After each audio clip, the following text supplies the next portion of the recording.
You don't know, I'm blessed. XL, aka the General for Money and Violence. And it's your boy Versatile XL. Hate to prove one link.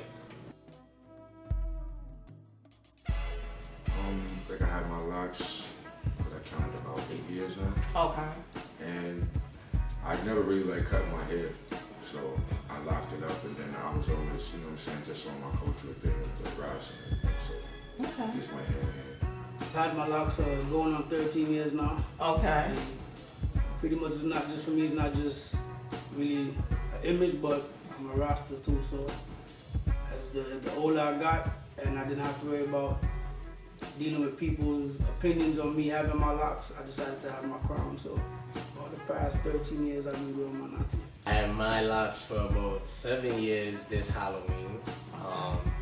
And I've just like Fresh, I never really liked, growing cutting my hair, so I always liked to have my hair out, and plus it was something that my family was a part of with the Rasta movement, so I just did it because it was something that, the image is the image that I looked up to.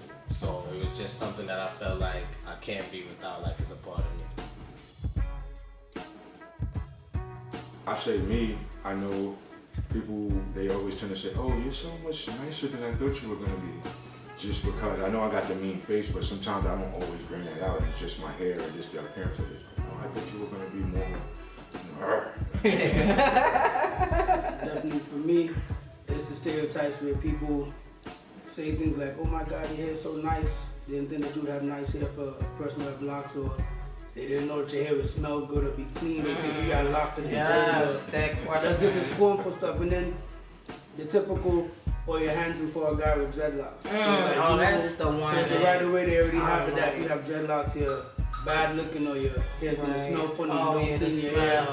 All types of that's you're not gonna have nice texture hair or whatever. But then again, overall, there's no such thing as bad texture. That's the hair problem. I'm trying to let people know. Some hair is straight, some is coily, some kinky, some knotty up, but it's all hair. Exactly, and it's good hair, it's healthy hair. It's healthy hair, not soft hair. That's something I get all the time. So I understand it completely. It took me 2 years for my hair to actually really lock. It wasn't just a snap crack process. I got a different type of hair. For me personally, I'm gonna honestly say it wasn't for me because I wanted to do it from a long time. I just had to wait till, in my situation, I was in a household where not everybody agreed with it. Cut or now, so I always had my hair. Granny would beat us. And the difference, because like this my brother, so we grew up in the same household. So I first started when I just said, before I started locking my hair, I just stopped cutting it. So I started braiding it. Right. And I you had to run away to Jamaica. Yeah. You had to go to Jamaica. I had to go to Jamaica, and wait till I come back and it was already.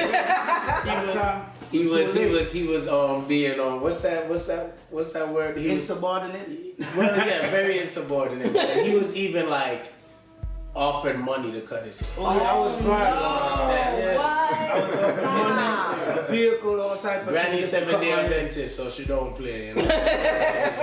She wasn't a fella. I had to go through the motions with that one, but never would I, and I'm glad I didn't cut it. Everyone here has gorgeous locks, so.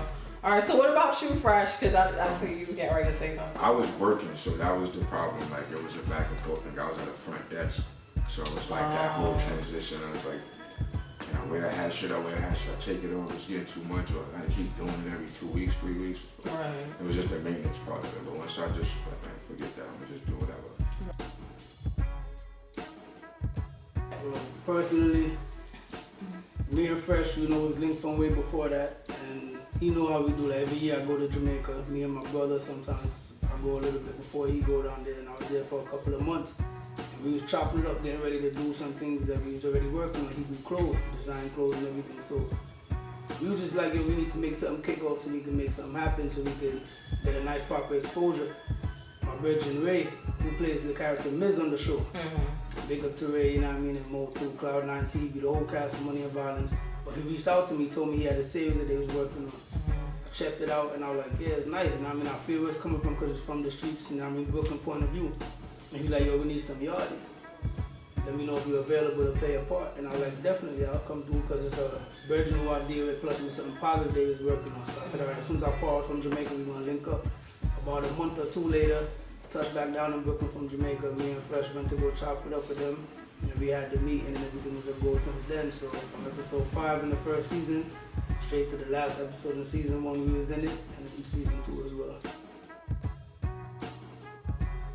It changed me because it kind of made me have to kind of pump my brakes. And not in a bad level, but I can't be everywhere I used to be or and do the things I used to do. So it's not for a negative, but it's more for a positive on my side. And it also gave me more access to individuals who could help, you know what I mean, expand what me and my brethren and my brothers and my family trying to do. We had certain type of acknowledgement, but just keep it 100, millions of people they know who we were before.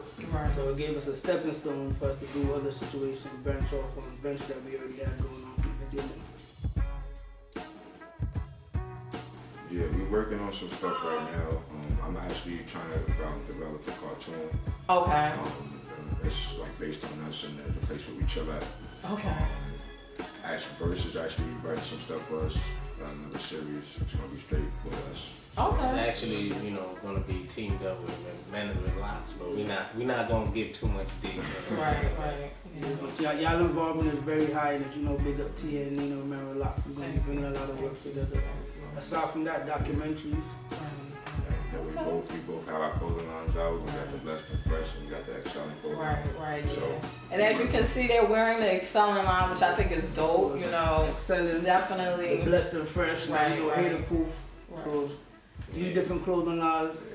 Right. Documentaries based on all 3 of us individually. Right. A series based on what we got going on. So there's no limitations. Movies, we're not gonna put nothing to a pause. As well as the music. I'm not an artist, but my brother's an artist. So whatever he's dealing with, pushing that. We have another brother in Australia who's doing his music out there. Another artist, Jace XL. Right.